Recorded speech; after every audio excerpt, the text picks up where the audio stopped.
out laughing yesterday when the Lieutenant Governor said, and I want to quote him exactly, quote, "I have been consistent from the beginning." That is just so laughable because we didn't know what this process would be until after the election. You know, it's like playing football.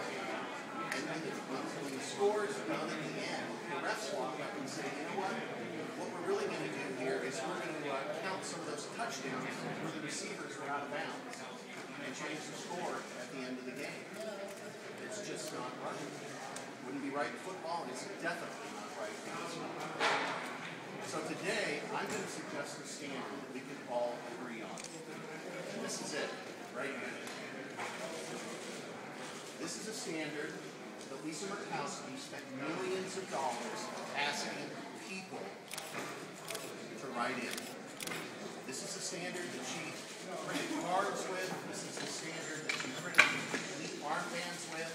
This is the standard by which she asked the voters of Alaska to write her name in. And that's the simple standard that we want to be used in this election. And finally, I want to talk about another issue. There should be a phone number up front here, 1-866-446-4138. This is an important number to remember. Over the last 48 hours, a number of talk show hosts, statewide talk show hosts here in Alaska, have been talking about other irregularities in this process. And literally, the phones lit up in their studios, and then our phones started lighting up.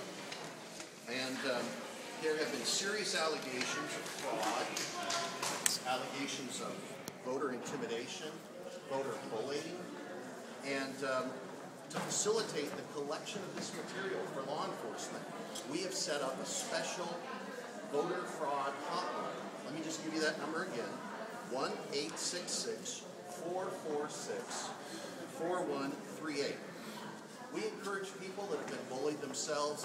We encourage people that have been told they lose their jobs. We encourage people that have felt the heavy hand of others forcing them to vote a certain way, to call that number and to tell us and share with us their story so that we can hand it on to law enforcement. Let me just say that Joe Miller takes these allegations of fraud and voter intimidation extremely seriously.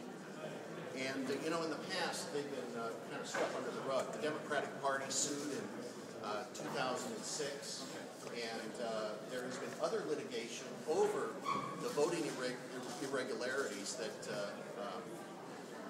have occurred in this state in the past. And Joe Miller is completely committed to making sure that it doesn't happen in the future.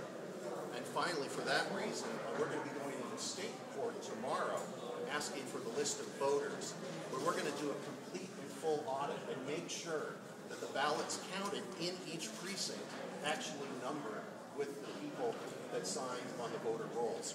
We've requested it repeatedly for a number of days from the Department of Elections, and they've consistently refused to give it to us. They've said it's not available. They've prevaricated, so we're finding ourselves having to go to state court in order to get this information.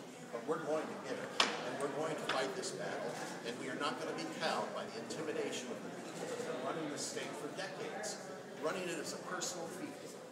And, you know, the stories of manipulation are just almost mind-boggling. So, with that short statement, I'd like to open it up to any questions. Are you alleging voter fraud? We have a number of people that have already called our hotline, and we've set up this hotline, 1-866-446-4138. And there are a number of people that are alleged. I'd like to... What are the allegations? What are some examples? They have. I'd like to share with you here an affidavit signed by a poll watcher from Fairbanks. And Randy, I think you've got those for everybody that would like one. This is a signed affidavit alleging voter fraud. And there'll be many, many more of these in the days and weeks ahead. Look towards the campaign believe there was fraud. And the campaign the campaign takes these charges very seriously by the people that are making them. Did you ask any of these we're not at this particular news conference, but right now we're asking them to come and call this toll-free number and share with us their stories. Why did you get so often? That's not a long time. You have to realize these people, a lot of them have been threatened with their livelihoods. In fact, one story, a gentleman who has a boat, he's a fisherman. He was told to take a particular political sign off of his boat, or, quote, the major corporate entity that takes his fish would no longer take it. I'm going to let him speak for himself, and all of these are going to come out during. A lot of these people are afraid to give their names because of this history of voter intimidation. Will you put any of them in touch with us? Yeah, right here. This is one right here.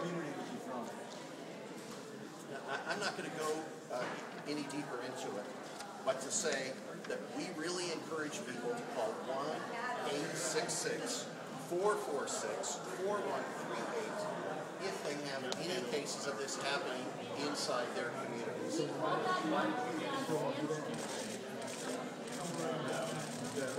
No, it allows them to call in and leave their message. It's always because I think this is a very important race. I've always, I'm from Seattle, so the last one is very important.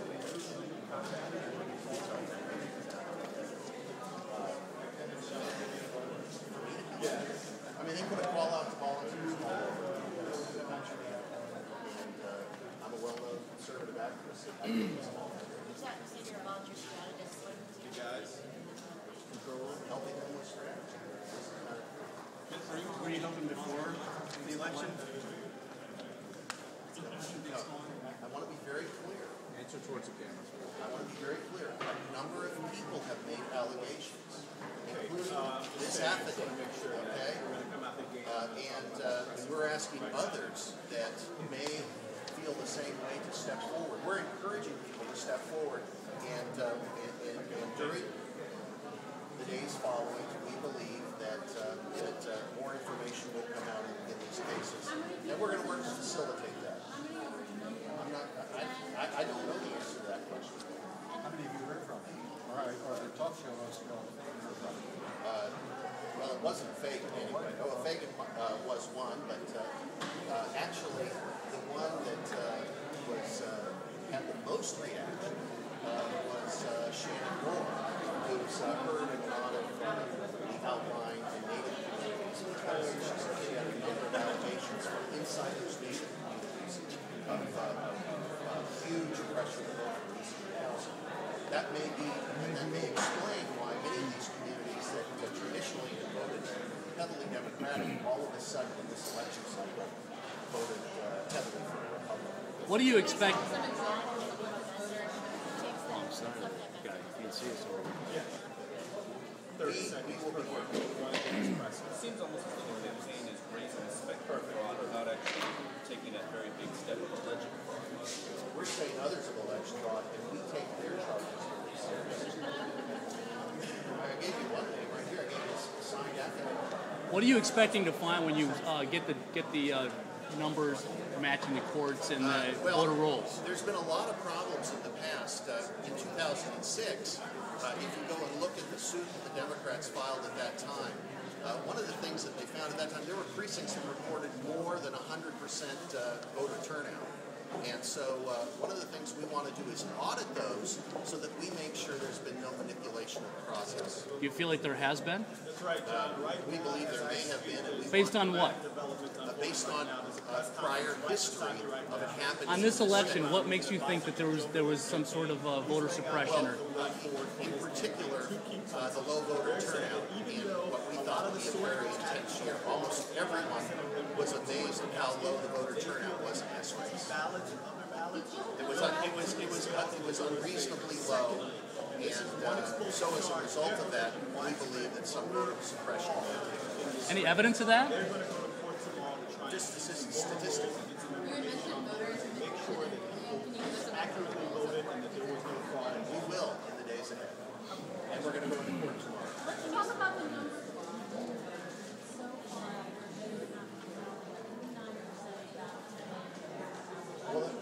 Okay.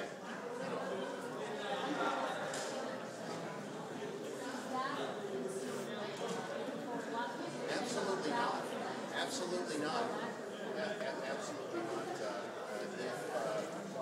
If the contested ballots or if only the ballot votes are counted, Some of the it'll be very close. as others are saying, some of the ballots are showing a version variation of your castle's name.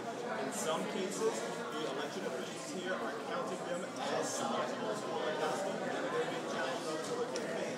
But another really key thing here, we're seeing right now that there's some ballots that are really spelled for this Mr. Murkowski. So there's no problem, the whole entire thing is going. Some of those that are being challenged on the ground by the voter And you're filing a lawsuit.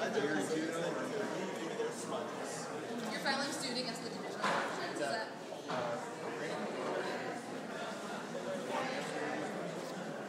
To be specific on that lawsuit, so you're suing the same board here in Juneau, and you're suing the district election. Yeah. I'll let the it would have been filed today, but today's a holiday. So Let's make sure I got that. Those numbers out, right? And it's a lawsuit filed against the lieutenant governor. The lawsuit is filed.